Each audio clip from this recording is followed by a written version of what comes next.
Salve, salve, minha gente! 15 de junho de 2026, segunda-feira da 11ª semana do tempo comum. Meus queridos, vos saúdo com a paz de Jesus.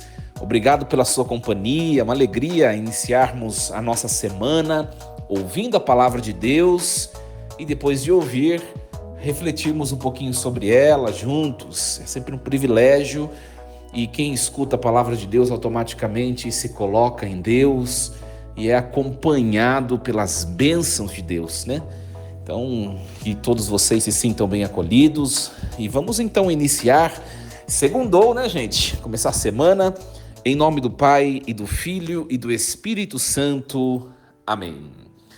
Leitura do primeiro livro dos Reis, capítulo 21, versículos do 1 ao 16. Naquele tempo, Nabote de Jezrael possuía uma vinha em Jezrael, ao lado do palácio de Acabe, rei de Samaria. Acabe falou a Nabote: concede-me a tua vinha para que eu a transforme numa horta, pois está perto da minha casa. Em troca eu te darei uma vinha melhor. Ou, se preferires, pagarei em dinheiro o seu valor. Mas Nabote respondeu a Acabe: o Senhor me livre de te ceder a herança de meus pais. Acabe voltou para casa aborrecido e irritado por causa dessa resposta que lhe deu Nabote de Jezrael: não te cederei a herança de meus pais. Deitou-se na cama com o rosto voltado para a parede, e não quis comer nada. Sua mulher Jezabel aproximou-se dele e disse-lhe: por que estás triste e não queres comer? Ele respondeu: porque eu conversei com Nabote de Jezrael e lhe fiz a proposta de me ceder a sua vinha pelo seu preço em dinheiro, ou, se preferisse, eu lhe daria em troca outra vinha. Mas ele respondeu que não me cede a vinha. Então sua mulher Jezabel disse-lhe: bela figura de rei de Israel estás fazendo. Levanta-te, toma alimento e fica de bom humor, pois eu te darei a vinha de Nabote de Jezrael. Ela escreveu então cartas em nome de Acabe, selou-as com o selo real e enviou-as aos anciãos e nobres da cidade de Nabote. Nas cartas estava escrito o seguinte: proclamai um jejum e fazei Nabote sentar-se entre os primeiros do povo e subornai 2 homens perversos contra ele, que deem este testemunho: tu amaldiçoaste a Deus e ao rei. Levai-o depois para fora e apedrejai-o até que morra. Os homens da cidade, anciãos e nobres concidadãos de Nabote, fizeram conforme a ordem recebida de Jezabel, como estava escrito nas cartas que lhes tinha enviado. Proclamaram um jejum e fizeram Nabote sentar-se entre os primeiros do povo. Chegaram os 2 homens perversos, sentaram-se diante dele e testemunharam contra Nabote diante de toda a assembleia, dizendo: Nabote amaldiçoou a Deus e ao rei. Em virtude disso, levaram-no para fora da cidade e mataram-no a pedradas. Depois, mandaram a notícia a Jezabel: Nabote foi apedrejado e morto.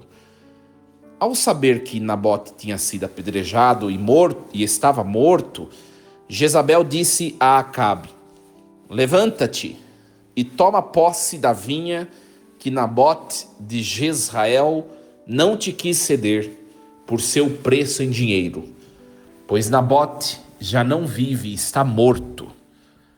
Quando Acabe soube que Nabote estava morto, levantou-se para descer até a vinha de Nabote de Jezrael e dela tomar posse. Palavra do Senhor. Graças a Deus. Muito bem, meus queridos. Então nós estamos acompanhando desde a semana passada o primeiro livro dos reis. Eu sempre gosto de explicar para vocês, gente, porque não adianta ler o texto de hoje e não entender a estrutura geral do livro bíblico, senão a gente não entende nada. Então preste bem atenção, não é? Claro que eu não vou fazer uma explanação de todo o Antigo Testamento, né? Mas vocês sabem que as 12 tribos de Israel, em um certo ponto da história, se tornou um reino, não é? Chamado Reino de Israel, constituído pelas 12 tribos, né? Eles tiveram como primeiro rei o rei Saul, o segundo rei foi Davi e o terceiro rei foi Salomão.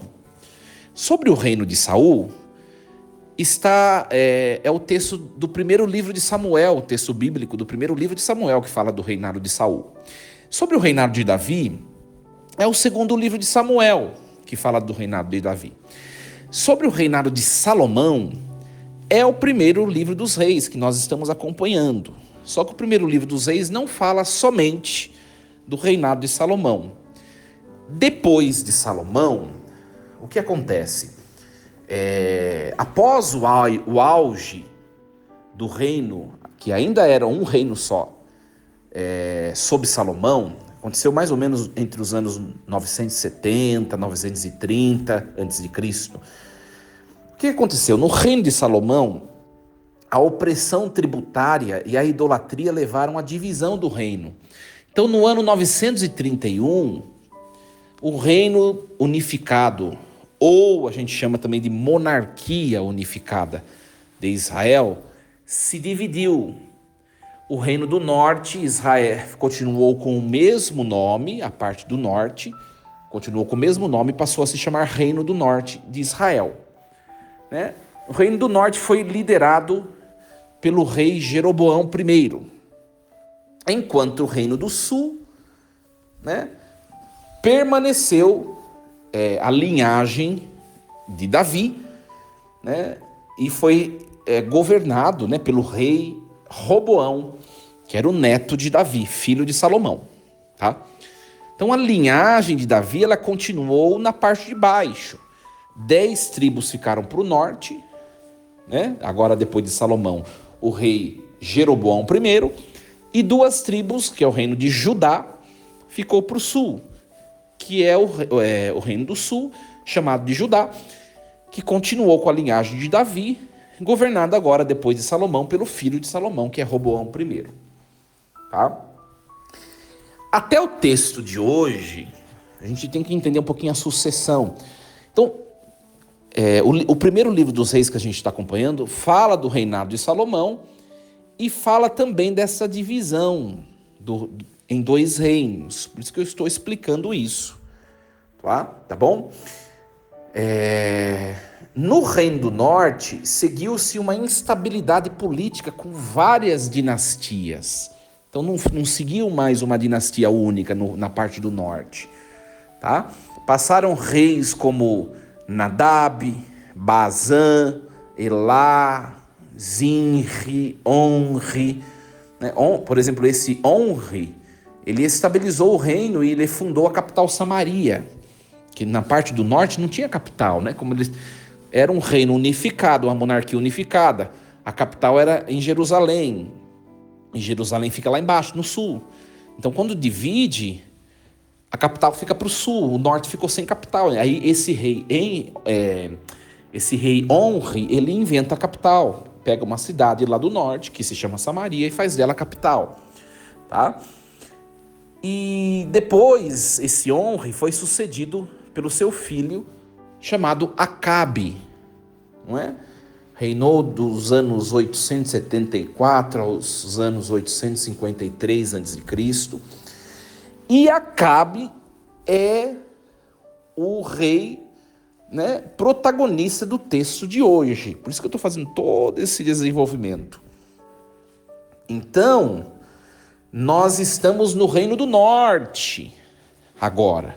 O texto está falando do Reino do Norte, não do Reino do Sul, tá bom?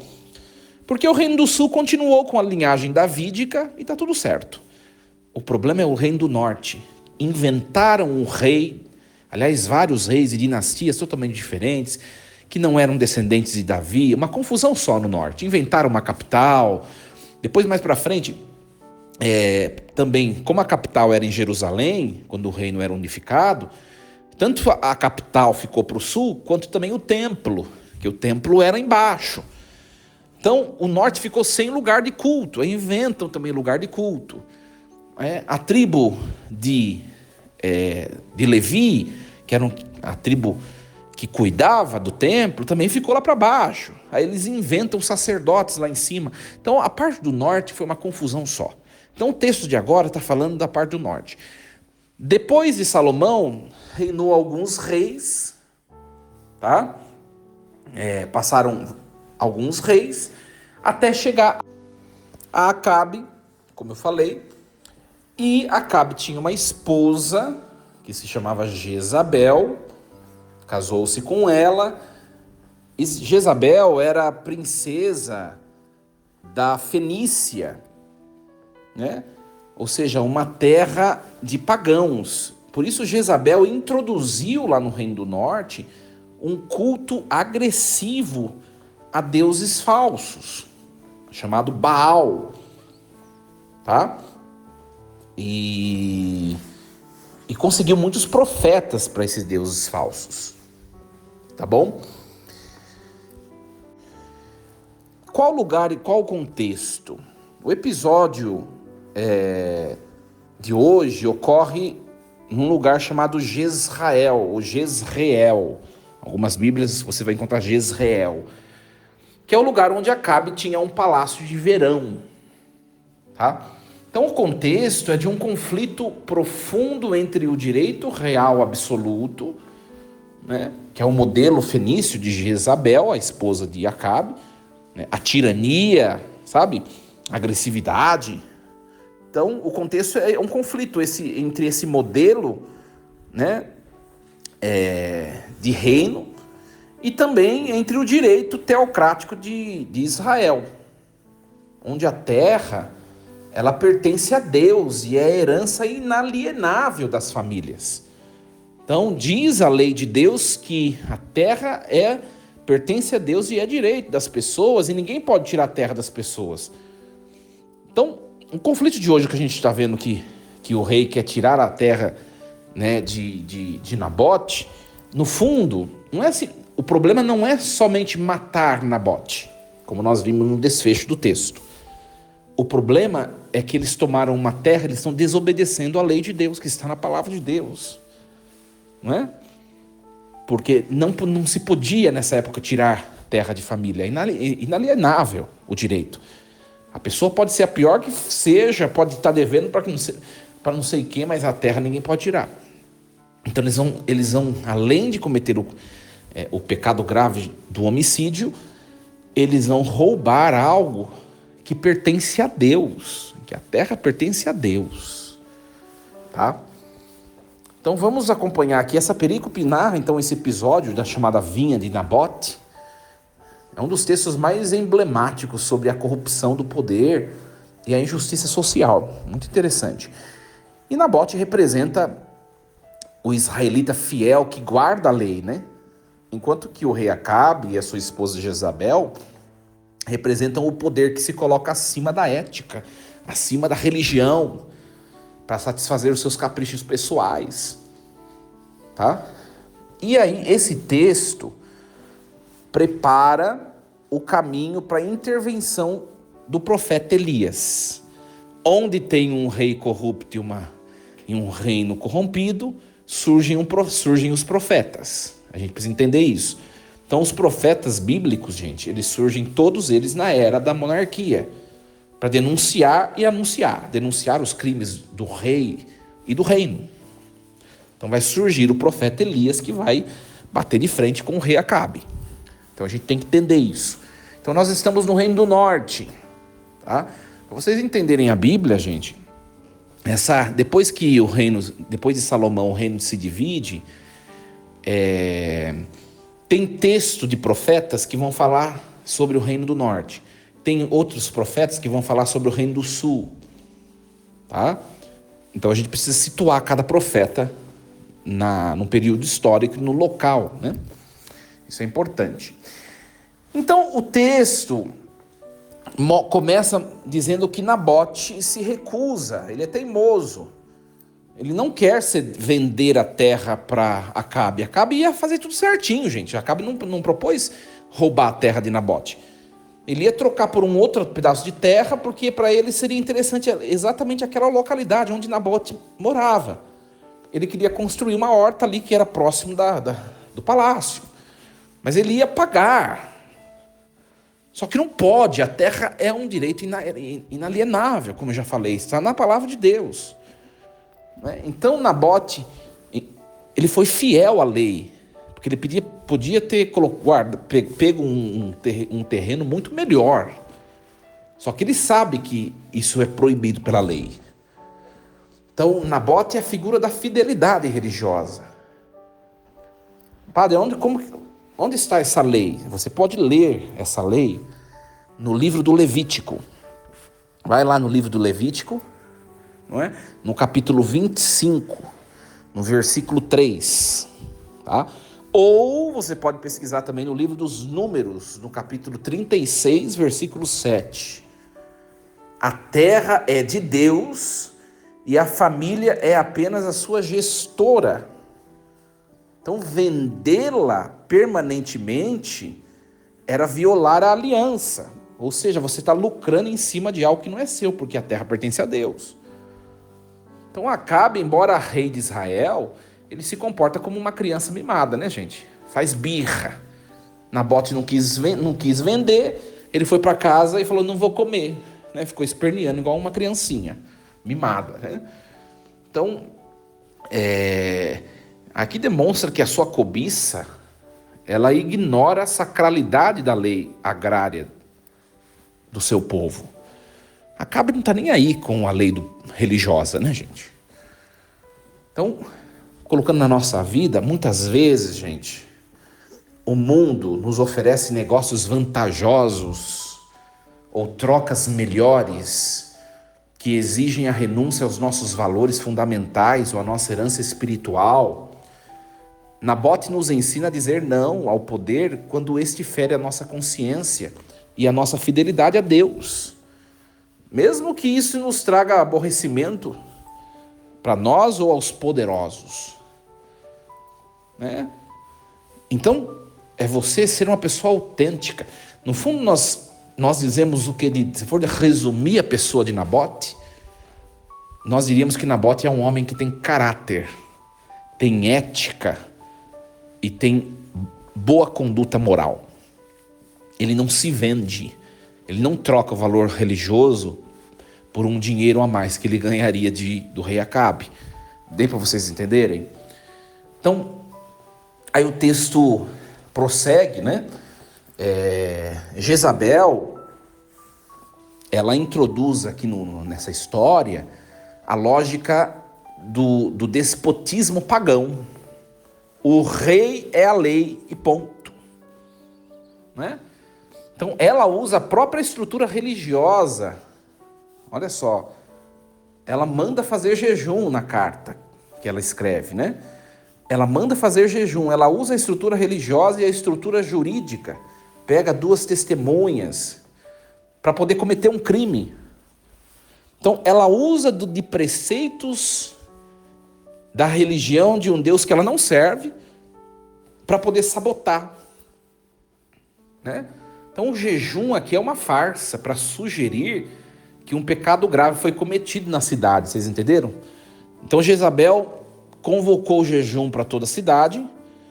Alguém cometeu um crime, nós precisamos reparar para o Deus verdadeiro, não é? Vamos fazer jejum, alguém cometeu um crime. Quem é esse que cometeu um crime?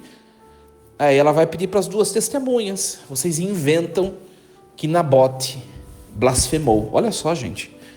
E o jejum era para reparar a blasfêmia, a suposta blasfêmia de Nabote. Talvez a gente, no próprio texto, a gente não entenda um pouco, agora eu estou explicando para vocês. Olha a perversidade, né, gente? Né? Perversidade.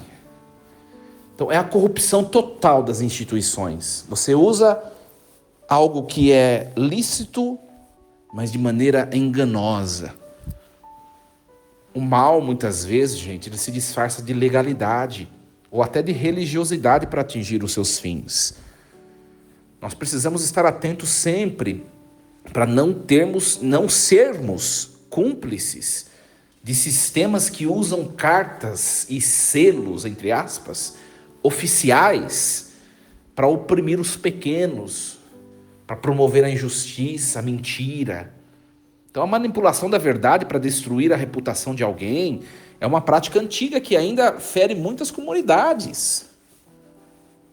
E nós vemos isso, aqui parece que isso acontece numa esfera jurídica e em estrutura grande, né, em estrutura política grande, e não é verdade, viu, gente? Talvez onde você trabalha pode estar acontecendo isso. A questão é, será que não é você que está fazendo isso? Se você está fazendo isso, você precisa se confessar. Porque nós que estamos ouvindo essa palavra não podemos ser perniciosos e manipular coisas lícitas por fins maus. Dá para a gente entender agora. Mas é muita perversidade, né? Vamos convocar um jejum porque Nabote de Jezreel cometeu uma blasfêmia e a gente precisa reparar os pecados de Nabote. E aí inventa duas testemunhas lá que ela arruma, inventa uma mentira e aí a mata, porque quem comete blasfêmia deve ser morto apedrejado, está escrito na lei. Por isso que ele foi morto. Olha só, gente, é muita maldade, né? É muita maldade. E nós precisamos estar atentos. Primeira coisa, gente, é que nós não podemos ser esses promotores de maldade. No nosso meio, na nossa comunidade. E eu já vi, gente, mentiras e gente que inventa coisas bem dentro da igreja. Já vi. Imagine nesse meio financeiro aí, empresarial, laical aí no mundão afora. A gente tem que fazer parte da gente. Honestidade, verdade, justiça, ser justo, não é? E aí, nós vemos aqui esses anciãos da religião, eles mostram a covardia da elite diante da tirania. Então Nabote ele morre como um mártir da fidelidade à lei, né? E Acabe, o rei fantoche da sua esposa, né? Ao tomar posse, ele se torna cúmplice direto do assassinato de Nabote, mesmo que tenha sido a sua esposa, né? Então, na teologia bíblica, o sangue de Nabote clama aos céus. E a posse da vinha será a ruína da casa de Acabe, viu, gente? Ele vai pagar caro. Tomar posse de algo que foi conquistado através da dor alheia ou da injustiça nunca traz bênçãos, gente. Aprendamos isso, nunca traz bênçãos possuir algo fruto da injustiça, do roubo. E a gente precisa prestar atenção porque a gente às vezes pensa, é só R$1, né?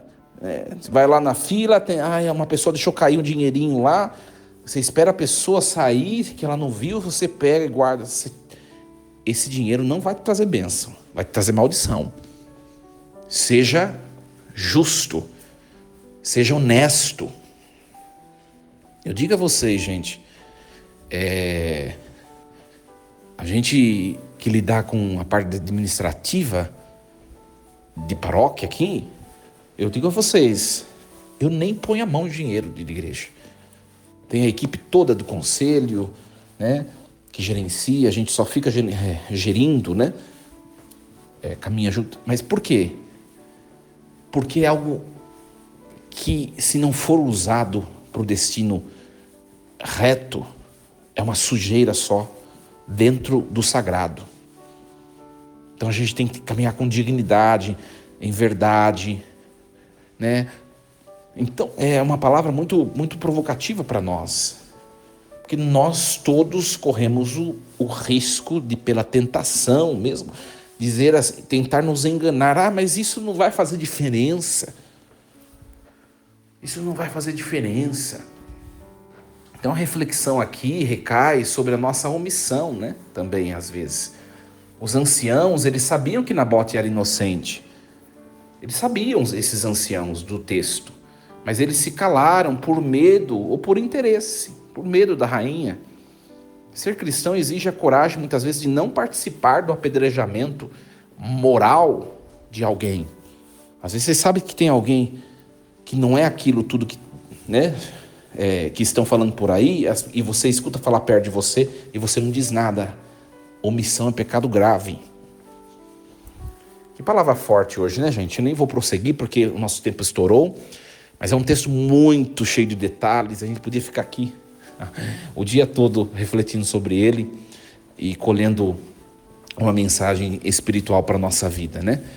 Caminhemos na sinceridade, na honestidade, na justiça. Isso agrada o coração de Deus.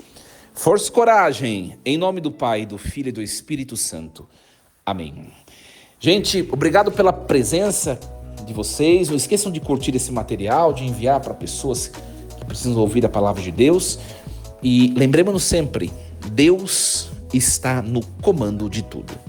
Amanhã nos encontramos para mais um programa Reflexão Diária. Até lá, gente!